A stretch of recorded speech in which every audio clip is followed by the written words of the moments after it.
Hi friends, मैं हूं चारू और आप देख रहे हैं learning is fun with Charu. Please subscribe my channel and like and share my videos. And let's start this video with this lesson Another Chance. Lesson 1 Another Chance Class 8 and ये मेरे Hindi medium के बच्चों के लिए है, क्लास 8 के लिए है। तो इस लेसन चलो स्टार्ट करते हैं। Another Chance, इस लेसन का नेम है Another Chance, एक दूसरा मौका। मेरे प्यारे बच्चों, अक्सर जब हमसे गलतियां हो जाती हैं तो हम सोचते हैं अंदर ही अंदर, काश एक और मौका मिला होता तो हम ये अपनी गलती सुधार सकते। अक्सर ये सोचते हैं। तो कुछ ऐसा ही है इस पोम में। इसको लिखा है हेलन स्टीनर राइस ने। चलो पहले इसको एक बार हम लोग एक साथ मिलकर रीडिंग लगाते हैं। How often we wish for another chance to make a fresh beginning, a chance to blot out our mistakes and change failure into winning. It does not take a new day to make a brand new start. It only takes a deep desire to try with all our heart, to live a little better and to always be forgiving and to add a little sunshine to the world in which we are living. To the world in which we are living. So never give up in despair and think you are through, for there is always a tomorrow and the hope of starting anew. My dear children, मेरे प्यारे बच्चों, इसमें ये कह रहा है कि एक नई शुरुआत करने के लिए अक्सर हम लोग सोचते हैं कि काश हमें एक दूसरा मौका मिलता। हम ये चाह रखते हैं कि हमें काश एक दूसरा मौका मिलता तो हम एक नई शुरुआत करते, अपनी इस गलती को सुधार सकते। A chance to blot out our mistake and change failure into winning. काश अगर एक दूसरा मौका मिलता तो हम अपनी गलतियों को मिटा सकते, मतलब दूर कर सकते। काश हम अपनी इस असफलता को सफलता में बदल सकते। सो माय डियर चिल्ड्रन, आगे देखो क्या कह रहा है।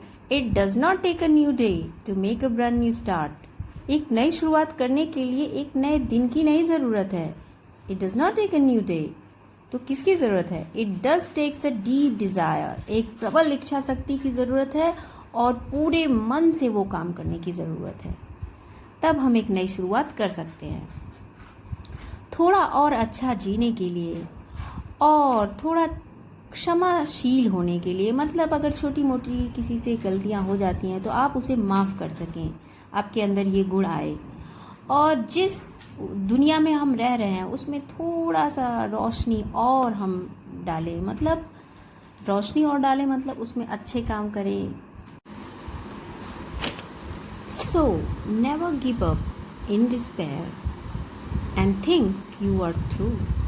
इसलिए कभी भी हमें निराशा में हिम्मत नहीं हारनी चाहिए। गिव अप मतलब हिम्मत हारना, डिस्पेयर मतलब निराशा। तो इसलिए हमें निराशा में हिम्मत नहीं हारनी चाहिए एंड सोचिए कि आप उससे बाहर आ चुके हैं, यू आर थ्रू। एंड सोचो and there is always a tomorrow, और हमेशा एक आने वाला कल होता है जो and the hope of starting a new, और हमेशा एक नए शुरुआत की उम्मीद होती है, राइट। तो समझ में आ गया होगा ये पोम। इस वीडियो को देखो और बार बार देखिए अगर नहीं समझ में आ रहा है तो, और अच्छे से इस लेसन को आप लोग समझिए। Okay, all best. हमने ये अनदर चांस पोम पढ़ लिया, उसका अर्थ भी समझ लिया। अब हम इसके क्वेश्चन आंसर को देखते हैं, right. Answer the following questions, आपके बुक में लिखा हुआ है। Why do we wish for another chance? क्यों हमें दूसरे मौके की हमको चाह होती है? तो इसका आंसर है to correct our mistakes in order to make a new beginning. BEGINNING लिखा हुआ है मैंने यहाँ पे। We wish for another chance. Okay, and next question is what does it take to make a brand new start? इसका answer देखिए, एक नई शुरुआत करने के लिए क्या चाहिए, किसकी ज़रूरत होती है? तो आंसर है it takes a deep desire and to try with all our heart to make a brand new start. अगला क्वेश्चन है C, why should we never give up in despair? हमें निराशा में क्यों नहीं हिम्मत हारना चाहिए? तो इसका आंसर है we should not give up in despair because there is always a tomorrow and hope of starting a new. Okay, next is, what lesson do we learn from the poem?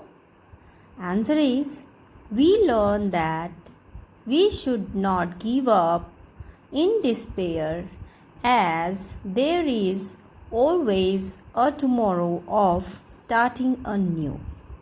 तो ये हमारा question answer रहा. अब हम इसके दूसरे questions को देखेंगे. मैच द फॉलोइंग है to complete the lines of the poem. It's very easy. अगर आप क्वेश्चन पढ़ेंगे ना, आप पोएम पढ़ेंगे तो you easily can match it. Chance to blot out, कहाँ जाना चाहिए? Our mistakes. It only takes, क्या किसकी ज़रूरत होती है नई शुरुआत के लिए? A deep desire. To add little, हमें क्या और एक्स्ट्रा ऐड करने की ज़रूरत है? Sunshine. To add little sunshine. So never give up, इसलिए हमें हिम्मत नहीं हारनी चाहिए इन डिस्पेयर. ओके, तो ये हो गया. अब वर्ड पावर आ गए हम लोग. वर्ड पावर तो बहुत इंपॉर्टेंट होता है.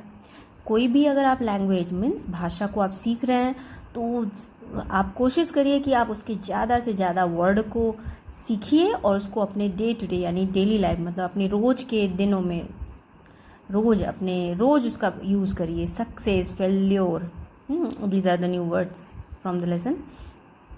अब यहाँ पे वर्ड्स है और आपका यहाँ पे एंटोनिम्स दिया हुआ है. एंटोनिम्स इसका मतलब होता है उल्टा, ऑपोजिट. क्या है इसका मतलब? ऑपोजिट मीन्स उल्टा. सक्सेस मीन्स सफलता, तो इसका होता है फेलियर मीन्स असफलता. ओल्ड मीन्स पुराना. न्यू मतलब नया.